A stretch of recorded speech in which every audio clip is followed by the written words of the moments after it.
Bonjour, êtes-vous prêt à parler de la colonne vertébrale? Donc j'espère que oui, parce qu'on va s'attaquer à cette portion qui est assez mobile dans notre corps. On peut faire des flexions vers l'avant, comme ça. Donc vous voyez, on bouge bien au niveau de la nuque, ça bouge un petit peu au niveau thoracique, et il y a pas mal plus d'amplitude au niveau lombaire. Donc là, on est bloqué au niveau thoracique par les côtes. En haut, c'est des plus petites vertèbres, il y a un petit peu moins de mobilité. Et en bas, c'est des grandes vertèbres, donc il y a un peu plus de possibilités de mouvement. Donc ça, c'est un mouvement possible à la colonne vertébrale. On a aussi des flexions sur le côté, donc purement incliner les côtes vers les hanches. Là, on est en flexion latérale. On peut faire des rotations aussi. Encore une fois, bonne rotation au niveau lombaire, un petit peu moins au niveau thoracique. Et on a une bonne amplitude de mouvement aussi au niveau cervical. Et on a aussi des extensions. Donc au niveau du dos, plutôt que partir vers l'avant, on peut partir vers l'arrière et là on a une extension. Donc les mouvements, normalement, quand on est neutre, on est plutôt à la verticale. Quand on penche trop en avant, on ajoute un peu de pression au niveau du bas du dos, donc la région lombaire.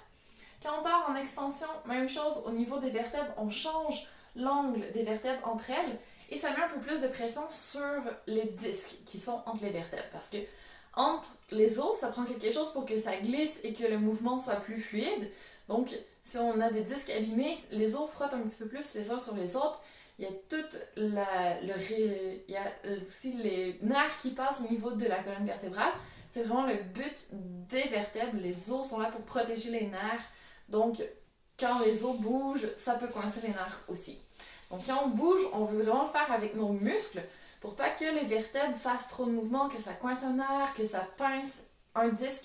Parce que là, à ce moment, on peut obtenir une hernie discale. Donc, quand le disque a été pincé, souvent, ça commence à s'user et le petit noyau qui est plutôt gélatineux, un peu liquide, sort de son petite enveloppe de disque. Et c'est ça une hernie discale en fait. C'est que le disque est abîmé, il fait moins bien son rôle et peut-être qu'il comprime par la même occasion un nerf qui passait par là. Souvent, ça arrive dans la région lombaire parce que, encore une fois, c'est là qu'il y a beaucoup de mouvement. Donc, ça s'use un petit peu plus et les nerfs qui passent à ce niveau sont ceux qui descendent dans les jambes. Donc, souvent, il y a des soucis au niveau du nerf sciatique. Donc, ça, c'est une sciatalgie. On peut avoir toutes sortes de lombalgies qui sont juste des inflammations qui ont été causées soit au niveau plutôt tendon ou plutôt au niveau nerf, toutes les petites structures entre deux ligaments et tout ça par trop de mouvements, par une mauvaise posture, par une mauvaise usure. Il y a vraiment plein d'affections qui peuvent atteindre la colonne vertébrale et causer des problèmes. Il y a la même chose qui survient au niveau cervical. Si on a des grands coups de lapin dans un accident de voiture, qu'on tombe à la renverse, on peut s'abîmer un petit peu au niveau des vertèbres. En thoracique, c'est un peu plus rare, encore une fois, parce qu'il y a moins de mouvement, mais ça peut être également possible.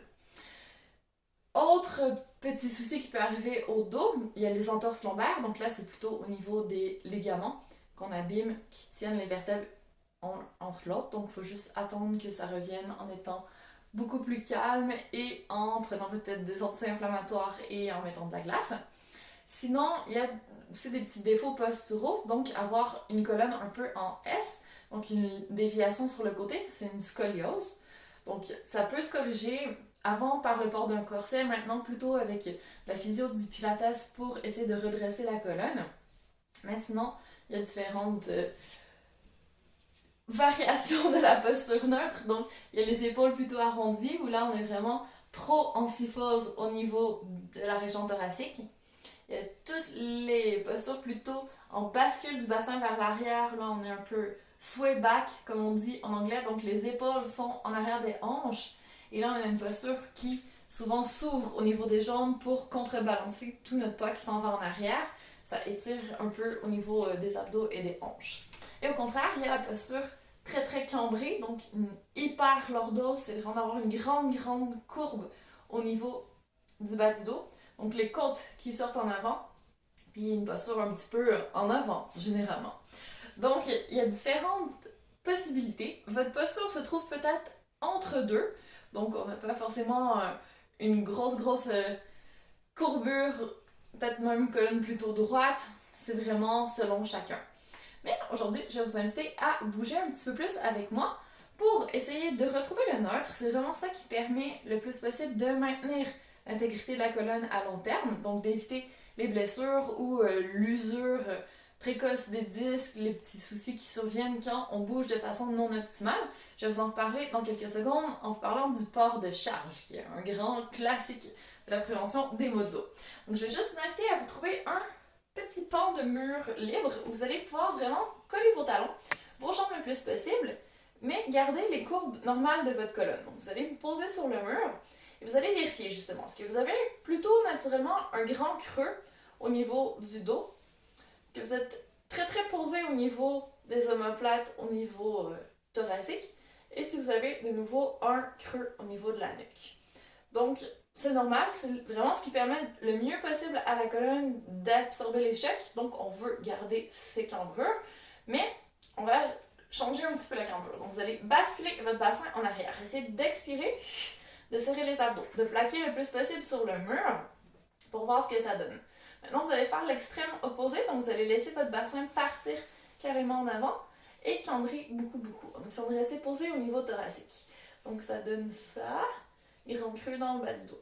Ensuite, vous allez retrouver peut-être un entre-deux, quelque chose qui semble un peu plus neutre. Vous allez pouvoir avoir les épaules au-dessus des hanches, pas de côtes qui sortent trop en avant, pas le dos tout plat non plus. Un dos droit, c'est vraiment un dos neutre. Il faut conserver les courbes de la colonne. Donc ça, c'était pour le niveau thoracique. Au niveau plutôt scapulaire, la ceinture scapulaire, les omoplates, donc vous allez venir très très en avant. Là, vous pouvez vraiment toucher vos clavicules qui sont proéminentes en avant. Et vous allez faire le contraire. Maintenant, vous allez ouvrir les épaules contre le mur, sortir la poitrine, là, vos côtes sortent en avant aussi. Et vous allez essayer de retrouver un juste milieu où vous pouvez toucher légèrement vos clavicules. Vos épaules sont juste pas contre le mur. Vous êtes dans une position qui amène pas trop de tension et qui permet encore une fois à votre corps de fonctionner dans un angle qui use pas trop les structures. Et au niveau de la nuque, vous allez faire l'exercice de juste expirer et rentrer le menton, comme si vous vouliez vous faire un petit double menton. Je veux pas que vous soyez à fond posé au niveau de la nuque sur le mur, restez dans un angle qui est gentil, ça vous fait pas mal à la nuque. Et ensuite, sortez un peu le menton en avant, retrouvez une position neutre et ensuite allez un petit peu trop en avant. Vous sortez vraiment la tête en avant, vous pouvez même l'avancer par rapport au mur et vous allez retrouver le neutre. Donc le neutre, c'est normalement épaule au-dessus des oreilles. Donc quand votre tête est trop en avant, là vous sentez presque un étirement derrière la nuque. Et quand vous venez ici, vous allez chercher en hauteur, en auto-grandissement, ce qui va être la dernière chose à ajouter ici. Vous allez essayer de garder les pieds bien ancrés par terre et d'étirer le sommet de votre tête, la couronne vers le plafond, tout en conservant les courbes et le positionnement neutre. Donc si vous voulez, je peux refaire l'exercice assis. Donc d'avoir le plus possible les épaules au-dessus des hanches, les oreilles au-dessus des épaules, d'avoir les épaules neutres et de conserver cette posture. Vous pouvez bouger de temps en temps quand vous sentez que vous avez besoin. Et comme ça, vous activez les muscles, vous faites circuler le sang et c'est parfait. Et ça se fait aussi en position couchée sur le dos, où normalement on a tendance à s'aplatir un peu plus sur le sol, mais c'est de conserver votre cambrure au niveau du dos et de travailler un petit peu au niveau de votre menton. Vous allez voir, c'est différent qu'en position debout, parce qu'à la verticale, la gravité ne s'exerce pas pareil sur nous. Donc c'est une autre expérience, testez si vous pouvez. Donc dans différentes positions. Et maintenant, on arrive au port de charge. Donc ce qu'on disait tout à l'heure, pour les vertèbres, ce qui est plus difficile, c'est quand on fait une flexion vers l'avant. Et si, en plus, on combine avec une rotation ou avec un port de charge loin de nous, là, on met extrêmement beaucoup de pression sur nos petites vertèbres, nos petits disques, qui ne sont pas forcément faits pour faire ça à répétition durant plusieurs années, plusieurs fois par jour. Donc, attention, que ce soit simplement pour aller chercher un crayon par terre, pour prendre votre sac à main, ou peu importe, vous essayez de faire le moins possible de mouvements qui ne sont pas neutres au niveau de la colonne. Donc, une flexion latérale, une rotation, une flexion avant ou une extension pour aller chercher quelque chose derrière. Donc, vous allez plutôt utiliser vos hanches, vos pieds pour bouger, vos genoux pour plier, pour aller chercher ce que vous voulez. Donc, c'est vrai que c'est plus fatigant de plier les genoux, mais nos cuisses sont faites pour travailler. C'est des gros muscles qui sont solides, on peut les utiliser. Et en plus, combiné avec un petit engagement des abdominaux, de la ceinture abdominale, ça permet d'avoir beaucoup plus de stabilité dans le bas du dos, Position neutre, donc si on a un poids qu'on essaie de garder près de nous, de tenir fermement pour pas devoir le rattraper subitement, ça c'est vraiment le moment où on tient moins bien nos vertèbres ensemble. Nos muscles font moins leur travail de protection. Mais là, on risque vraiment d'avoir une position qui est plus optimale. Donc oui, on fait des squats, on essaye d'aller chercher le plus possible les abdos, garder le dos neutre. Si c'est vraiment tout petit ce qu'on va chercher au sol, on peut utiliser une technique plutôt en bascule, donc un pied derrière, ou y aller avec une fente. Donc je vous montre devant, on plie les jambes ici, un pied devant, un pied derrière, puis on plie pour aller chercher ce qu'on veut. Donc, pas tout faire avec la colonne, on peut faire des compromis, faire un petit bout avec le dos, faire le reste avec les jambes, mais idéalement on essaie de protéger notre dos parce que c'est une région importante et c'est vraiment incommodant d'avoir des soucis dans la région lombaire, thoracique ou cervicale. Donc, le plus possible, la prévention, c'est la meilleure des solutions.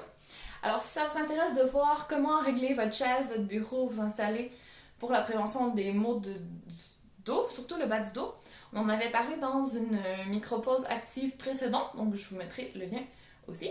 N'hésitez pas à aller la consulter. Et j'ajoute aussi dans quelques instants, je vais faire aussi une vidéo plutôt d'exercice pour le dos. Donc, très bon complément si vous avez un tout petit peu de temps pour aller voir tout ça. Merci d'avoir écouté, prenez soin de votre dos et à bientôt.